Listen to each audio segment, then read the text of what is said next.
There's a reason I don't do weight in my videos,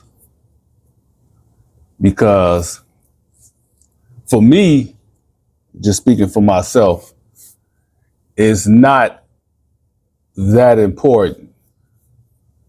You know what I mean? I don't, walk around looking at my shelves, pointing out different figures and being like, man, that figure is just too light. I sure wish it had more weight on it. Weight doesn't even cross my mind. Reason I even came up with this topic, I was messing around with the Magic Square Brawl, did a review on it, and I was just talking about how it had a premium, cheap feel to it. And, a lot of times you'll see people saying, or you'll see them like messing with a figure and they'll be like, oh, it's weighty, feels heavy, feels chunky. And it's definitely a premium figure because it got all this weight. Just because it got a ton of weight doesn't make it premium.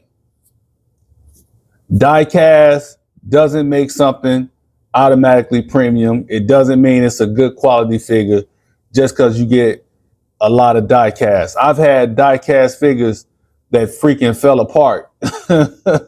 They could be built with a bunch of diecast and still crumble to the ground. So you want something to be built well where it won't fall apart, and that doesn't necessarily mean it has to have diecast. And as I always tell y'all, you can't see weight unless we talking about somebody big. Then you can tell they heavy because you can see it. It's a big person. But we're not talking about people. We're talking about freaking action figures.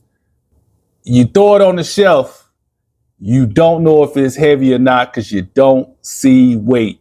You see aesthetics and things of that nature. The stuff that really matters if you somebody who cares about a display. I'm somebody who cares about the display and how something displays and looks. What matters to me is scope. I'm looking at that scope. Is the scope done well? Does it look like the character? Does it have details? Is it a boring looking piece? That's what I'm looking at. I want the scope to look great. I got a 1/6 scale figure, Iron Man, which we know, those, you had the die cast, you had the plastic ones. I'm looking at the scope work. I'm looking at the engineering and all that stuff on it.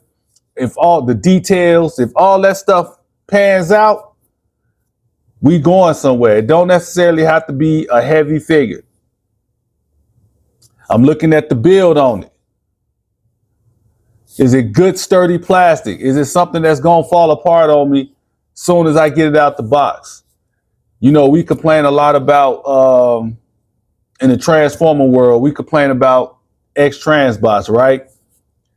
X-Transbot uses die-cast. They have weighty figures. They had a figure that was real weighty. I remember KFC and X-Transbot, same company. They had the KFC Blitzwing. That figure had a lot of die-cast. And the damn thing was terrible, falling all apart. Just because you got a lot of die-cast don't make it good. So I look at scope. I look at paint. Is the thing painted? I need quality paint because I'm looking at the paint. I'm looking at scope. That's something I can visually see on my shelf. I can visually see the paint. I'm looking at the paint.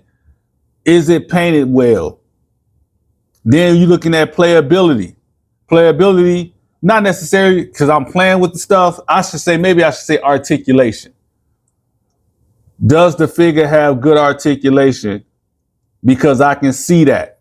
Because I'm going to put my figure on the shelf in a pose. So I want it to have great articulation. I want it to have great paint. I want it to have great scope. Those are all things that really matter to me for a display. Got nothing to do with the weight. Nothing. One of my favorite figures weighs nothing.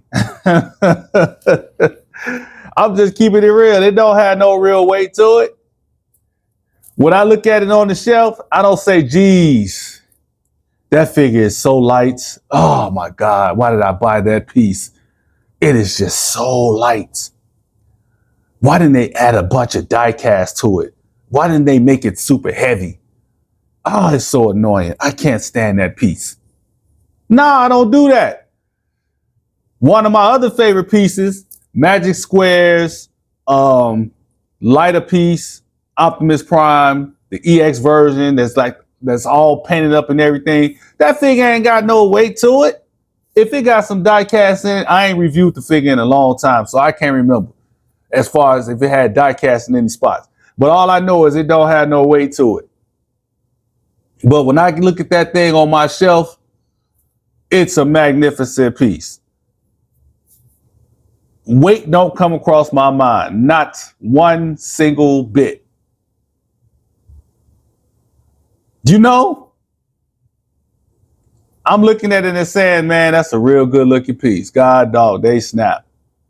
They went in. Man. Now, don't get me wrong. I like a nice weighty figure too. You know, pick up a figure like, oh, this got some weight to it. I've done that. I do it in my videos. But after that, it goes on the shelf. I don't think nothing else about the weight. I don't, even when I pick it up, even when I'm looking at it in my videos and I pick up a figure and it's got a lot of weight, I don't be saying, ooh, I know this is the best figure out there because it's got all this weight. Nah. I appreciate a good die cast or a figure with die cast because even like with the Iron Man, they call them die cast, but the whole entire figure is not die cast. It's mostly plastic with die cast parts. Because if they made, well, actually it's got enough die cast to where it be wearing out, and that's a problem. Let me talk about that. The die cast that my Iron Mega, what did I say? Iron Mega? What? Bro, what are you talking about, man? Mega? What? Damn. Man, and I don't edit these videos. I ain't edited that out. It's gonna stay in there, whatever I just said. But my Iron Man War Machine figures, they got the die cast in the arms, and that die cast be wearing out that damn joint, that shoulder socket joint, to the point where I had to use some key to put that tightness back in the arms so they can hold up, because the die cast pulled those arms down and messed up the joints. Too much weight messes with the stability of a figure, especially if you got it all over the place. You got it all in the arms, all in the upper body. You got die cast in the feet or in the lower legs, something like that. Yeah, you know, it helps it stand better in that case. But if you loading down a figure with die cast, just making the thing heavy as hell, you messing with the stability of the piece. You got a combiner for the Transformer folks.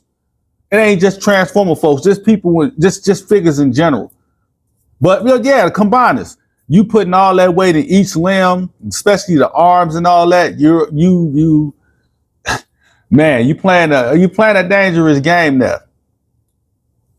Best place for die cast in my opinion is the lower legs and the feet. Maybe some joints, joint pieces, so they don't break easily.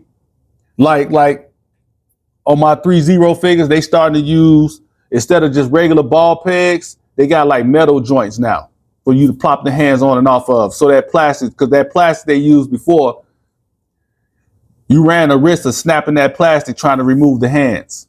I've actually done it. I've ripped the joint completely off, had to get it replaced. Now I noticed they started using metal peg or metal ball joints to pop them hands on, which you ain't got to worry about snapping. Cases like that, I can understand them using metal, die cast or whatever. But just using it just because you want the piece to be heavy, again, that weight don't mean nothing. It means nothing. It doesn't mean the figure is premium. It doesn't mean the figure is quality. It just means you got a heavy figure. I'm just saying. Now, of course, you want the figure to be built well, but heaviness doesn't equal built well.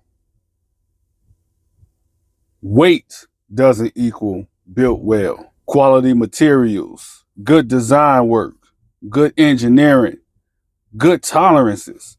All those factors equal a great, build, along with paint, scope, things of that nature. All that is what makes a figure premium. All the right materials and the way it's put together equals great quality, not weight, heaviness, die cast. The heavier your combiner is, the more it is trying to kill itself. The heavier the joints have to be, the more risk everything is in. There's a sort of debate I've had once or twice around what even is premium. What does premium mean? Because premium in the basis sense a premium feel, sure, might be heavy, die-cast fucking biceps on Smokey. I'm still not over that. And don't. Solid plastic and all that. But there's also a world which I prefer, where premium means the right stuff for the job to make sure your experience is good and the longevity is good. One of the most premium toys I've ever bought was a Pose Plus Choryujin from Brave. Ludicrously expensive. I still don't feel good about that. But it is the best toy experience. It's the closest anything that price has ever come to feeling worth it. And guess what it's made of? A softer plastic that is forgiving enough, but takes the paint. They clearly picked the exact blend that would keep the paint well, that would feel good in hand, that played well with the joints. It doesn't feel like a Fans Toys Seal Club when I get it out of the box, but the experience I've had with it was far more premium. That's it for me. I'm going to get up with y'all at the next video. I'm out.